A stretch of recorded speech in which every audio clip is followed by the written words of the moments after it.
এমন পাথর আমি নবীর উপর সেই দিন পড়েছিল। আল্লাহু আকবার। ও আমার বন্ধুরা, দেখেন নবীর মহব্বতে এক ফোঁটা চোখের পানি বের হয় কিনা। যেই নবী সারা জীবন উম্মতের জন্য কাঁদছেন, এখনো রওজা মুবারকে শুয়ে শুয়ে কাঁদতেছে। আমার বন্ধু, অনেক রাত্র হয়ে গেছে, লম্বা সময় পার করব না। কালকে আমাদের কঠিন ময়দানে আমার নবী যখন রওজা মুবারক থেকে উঠবে, শরীরের ভিতরে কাদা লাগানো থাকবে। আমার আল্লাহ জিজ্ঞেস করবে, হাবিব, মদিনায় মরুভূমিতে শুয়ে ছিলেন, এই শরীরে কেন কাদা? আল্লাহ সবকিছু জানেন কি জানেন না? চিৎকার দিয়ে বলেন, জানেন কি জানেন না? আল্লাহ পাক বলবে, হাবিব, ও আমার হাবিব, আপনার শরীরে কেন কাদা? নবীজি বলবেন, আপনি তো সব জানেন। আল্লাহ বলবে, আমি আপনার জবান থেকে শুনতে চাই। আল্লাহর নবী বলবে, আল্লাহ, মদিনার মরুভূমিতে শুয়ে ছিলাম, আমি শুয়ে শুয়ে ঘুমাই নাই, আমি আমার রওজা মুবারকে বসে বসে উম্মতের জন্য কান্না করেছি। ও রব্বুল আলামিন, উম্মতের জন্য কাঁদতে কাঁদতে মদিনার বালি গুলো কাদা হয়ে গেছে। যে নবীর রওজায় বসে বসে যদি উম্মতের জন্য, তোমার আমার জন্য কাঁদতে পারে, আজকের মাহফিল থেকে নবীর মহব্বতে আমরা কি এক ফোঁটা চোখের পানি বের করতে পারি না? চিৎকার দিয়ে বলেন, পারি কি পারি না? বন্ধুরা আমার, যেই কথা আমি বলতেছিলাম, আল্লাহর নবী বলেন, এমন ভাবে পাথর আসতে লাগলো, আমার শরীরের ডান দিকে পাথর, বাম দিকে পাথর, পিছন থেকে পাথর, সামনে থেকে পাথর। সফর সঙ্গী ছিলেন হযরত যায়েদ রাদিয়াল্লাহু আনহু। যখন নবীজির শরীরে পাথর পড়তেছে বৃষ্টির মতো, হযরত যায়েদ নবীজিকে জড়ায় ধরে উপরে পড়ে গেলেন, চিৎকার দিয়ে ডাক দিয়ে বললেন, তায়েববাসী রে, আমার নবী রে, আর মাইরো না। তোমরা চিনো না, ইনি হলেন বিশ্ব নবী মুহাম্মদুর রাসূলুল্লাহ।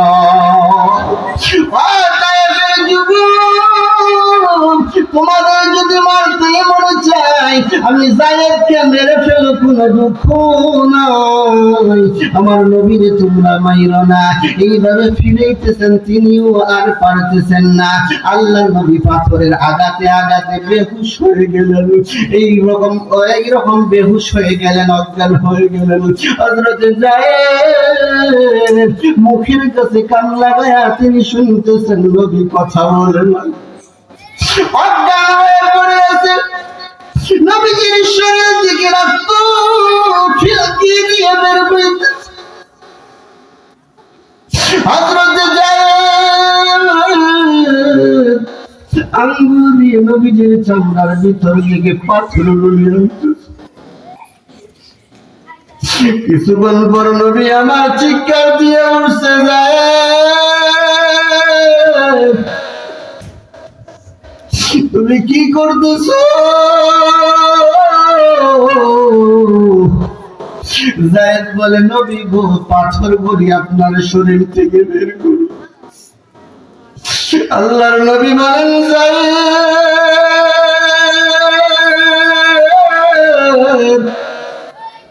তুমি যখন পাথর ধরে টান দাও, আমি নবীর কলিজায় ব্যথা লাগি। আম্মাজান আয়েশা রাদিয়াল্লাহু আনহা নবীজির খেদমত করতেন, গোসল করায়া দিতেন। চিৎকার দিয়ে বলেন, সুবহানাল্লাহ। আম্মাজান গোসল করায়া দিতেন,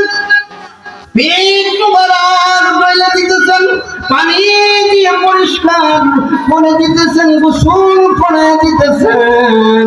নবী আমার যখন সামনের দিকে একটু কাত হয়েছেন, কাত হওয়ার পর জলচকির ওপর নবীজি বসা ছিলেন। জলচকিটা উঁচু হয়ে আম্মা জানের একটা আঙ্গুলি জলচকির নিচে পড়ছে। আবার যখন আল্লাহর নবী সোজা হয়েছেন, নবীজির শরীর মোবারকের ভারটা যখন আঙ্গুলের ওপর পড়ছে, আম্মা জানের আঙ্গুলটা ফেটে রক্ত বের হইতেছে। চিৎকার দিয়ে বলেন আল্লাহু আকবার। আর জোরে বলেন আল্লাহু আকবার। যখন রক্ত বের হইতেছে, পানির সঙ্গে রক্ত বের হয়ে যায়, আম্মা জান কোনো আওয়াজ করেন না। যখন রক্ত বের হয়ে যাইতেছে, আল্লাহর নবী যখন দেখলেন পানির সঙ্গে রক্ত বের হয়ে যায়, নবী আমার জিজ্ঞেস করলেন আয়েশা, এই যে লাল লাল রক্ত বের হয়ে যাইতেছে, এই রক্ত কোথা থেকে আসতেছে? আম্মা জান ঝিমঝিম করে কাঁদতেছেন, কোনো কথা বলেন না। নবী আমার বললেন আয়েশা, তুমি কাঁদতেছো কেন? কিসের জন্য কান্দো আমার কাছে বলো। আম্মা জান কোনো কথা বলেন না। আয়েশা রাদিয়াল্লাহু আনহা তিনি কোনো কথা বলেন না, চুপ করে আছেন, শুধু চোখ দিয়ে পানি পড়তেছে, আঙ্গুল তো ফেটে রক্ত বাহির হইতেছে। নবীজিকে এতটুকু বলেন নাই যে আল্লাহর নবী সরেন, আমার আঙ্গুল জলচকির পায়ের নিচে পড়ছে, এতটুকু বলার সাহস করেন নাই। এটাকেও তারা বেয়াদবি মনে করছেন। আল্লাহর নবী বারবার জিজ্ঞেস করে আয়েশা কেন কাঁদো? আম্মা জান কাঁদতেছে। আল্লাহ নবী নিচের দিকে তাকায় দেখেন, জলচকির পায়ার নিচে আম্মা জানের পা ফেটে রক্ত বের হইতেছে। আল্লাহ নবী উঠে গেলেন, ডাক দিয়ে বললেন আয়েশা রে, তুমি কেন আমাকে বললা না যে তোমার পায়ের আঙ্গুলে চকির পায়ার নিচে পড়ছে? আল্লাহ নবী বারবার বলতেছেন, আম্মা জান বলে না, আমি কেমনে বলবো? আমি কেমনে আল্লাহর নবীকে উঠার জন্য বলবো? যদি বেয়াদবি হয়ে যায়, কাল কিয়ামতের ময়দানে কার স্বামীর কাঠ ভরাই দাঁড়াইতে হবে, এই ভয়ে আমি বলি নাই। আম্মা জান এইভাবে গোসল করাইয়া দেওয়ার পর আল্লাহর নবী দোয়া করলেন, আল্লাহ আমার বিবি খাদিজার মতো আয়েশাকে তুমি জান্নাতবাসী করে দিও। সুবহানাল্লাহ। মুহাব্বতে একটু জিকির করেন লা ইলাহা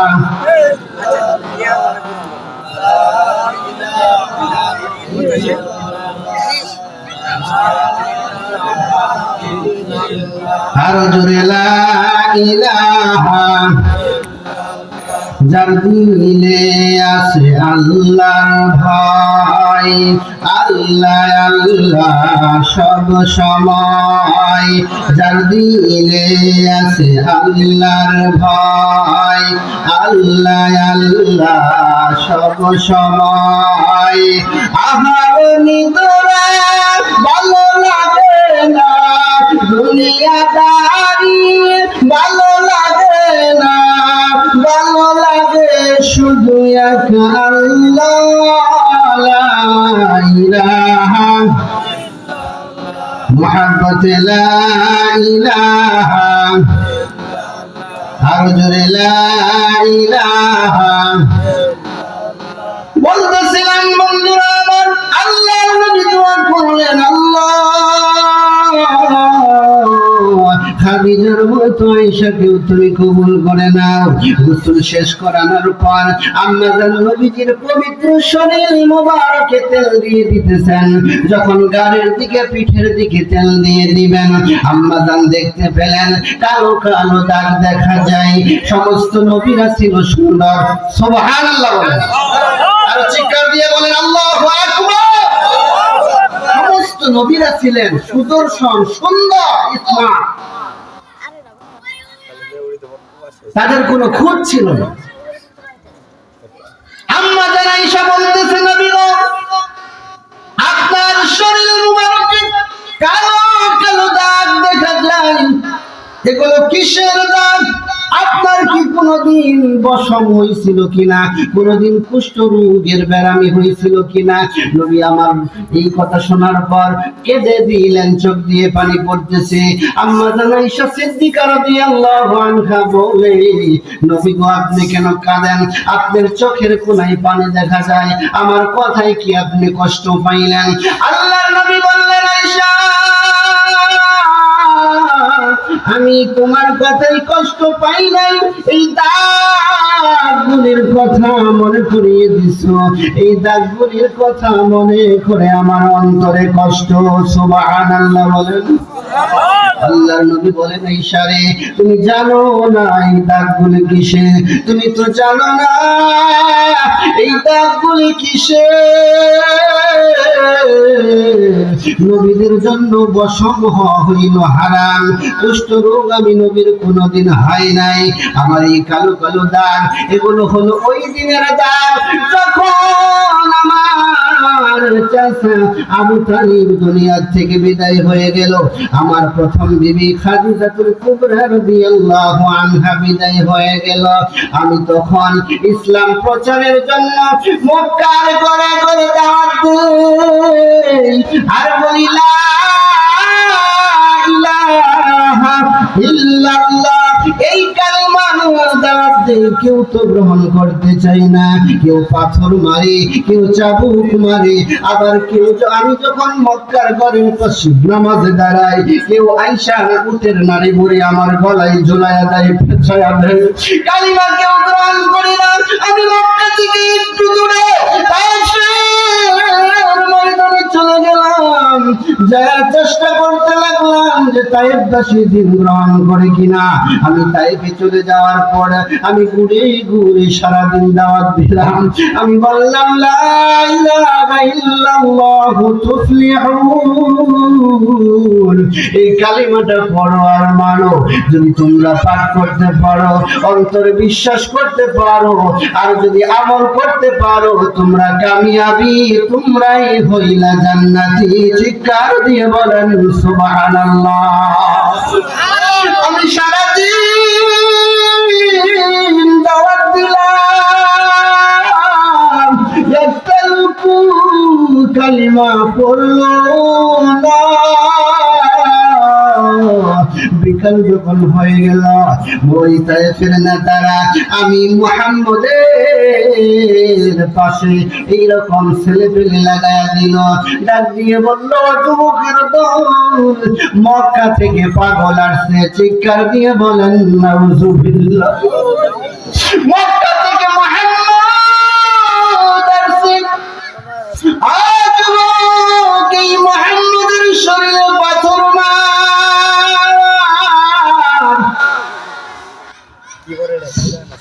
আমি নবী বলতেছিলাম, বলো লা ইলাহা ইল্লাল্লাহ। এর পরিবর্তে, এর বিপরীতে তারা আমাকে পাথর মারতে শুরু করলো। এমন পাথর আমি নবীর উপর সেই দিন পড়েছিল। আল্লাহু আকবার। ও আমার বন্ধুরা, দেখেন নবীর মহব্বতে এক ফোঁটা চোখের পানি বের হয় কিনা। যেই নবী সারা জীবন উম্মতের জন্য কাঁদছেন, এখনো রওজা মুবারকে শুয়ে শুয়ে কাঁদতেছে। আমার বন্ধু, অনেক রাত্র হয়ে গেছে, লম্বা সময় পার করবো না। কালকে আমাদের কঠিন ময়দানে আমার নবী যখন রওজা মুবারক থেকে উঠবে, শরীরের ভিতরে কাদা লাগানো থাকবে। আমার আল্লাহ জিজ্ঞেস করবে, হাবিব মদিনায় মরুভূমিতে শুয়ে ছিলেন, এই শরীরে কেন কাদা? আল্লাহ সবকিছু জানেন কি জানেন না? চিৎকার দিয়ে বলেন, জানেন কি জানেন না? আল্লাহ পাক বলবে, হাবিব, ও আমার হাবিব, আপনার শরীরে কেন কাদা? নবীজি বলবেন, আপনি তো সব জানেন। আল্লাহ বলবে, আমি আপনার জবান থেকে শুনতে চাই। আল্লাহর নবী বলবে, আল্লাহ মদিনার মরুভূমিতে শুয়ে ছিলাম, আমি শুয়ে শুয়ে ঘুমাই নাই, আমি আমার রওজা মুবারকে বসে বসে উম্মতের জন্য কান্না করেছি। ও রব্বুল আলামিন, উম্মতের জন্য কাঁদতে কাঁদতে মদিনার বালি গুলো কাদা হয়ে গেছে। যে নবীর রওজায় বসে বসে যদি উম্মতের জন্য, তোমার আমার জন্য কাঁদতে পারি, আজকের মাহফিল থেকে নবীর মহব্বতে আমরা কি এক ফোঁটা চোখের পানি বের করতে পারি না? চিৎকার দিয়ে বলেন, পারি কি পারি না? বন্ধুরা আমার, যেই কথা আমি বলতেছিলাম, আল্লাহর নবী বলেন এমন ভাবে পাথর আসতে লাগলো, আমার শরীরের ডান দিকে পাথর, বাম দিকে পাথর, পিছন থেকে পাথর, সামনে থেকে পাথর। সফর সঙ্গী ছিলেন হযরত যায়েদ রাদিয়াল্লাহু আনহু। যখন নবীজির শরীরে পাথর পড়তেছে বৃষ্টির মতো, হযরত যায়েদ নবীজিকে জড়ায় ধরে উপরে পড়ে গেলেন, চিৎকার দিয়ে ডাক দিয়ে বললেন, তায়েববাসী রে, আমার নবী রে, আর মাইরু না, তোমরা চিনো না, ইনি হলেন বিশ্ব নবী মুহাম্মদুর রাসূলুল্লাহ।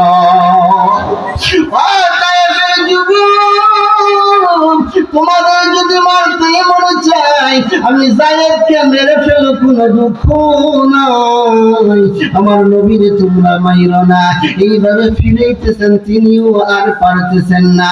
আল্লাহর নবী পাথরের আঘাতে আঘাতে বেহুশ হয়ে গেলেন। এইরকম বেহুশ হয়ে গেলেন, অজ্ঞান হয়ে গেলেন। হযরত যায়েদ মুখের কাছে কান লাগায়া তিনি শুনতেছেন, নবী কথা বলেন, অজ্ঞান হয়ে পড়ে আছে। নবীজির শরীর থেকে রক্ত ফিলকিয়ে দিয়ে বের হইতেছে। হযরত যায়েদ আঙ্গুল দিয়ে নবীজির চামড়ার ভিতর থেকে পাথর গলিয়ে আনতেছে। কিছুক্ষণ পর নবী আমার চিৎকার দিয়ে উঠছে, যায়েদ তুমি কি করতেছো? যায়েদ বলে, নবী গো, পাথর বলি আপনার শরীর থেকে বের করুন। আল্লাহর নবী বলেন, যায়েদ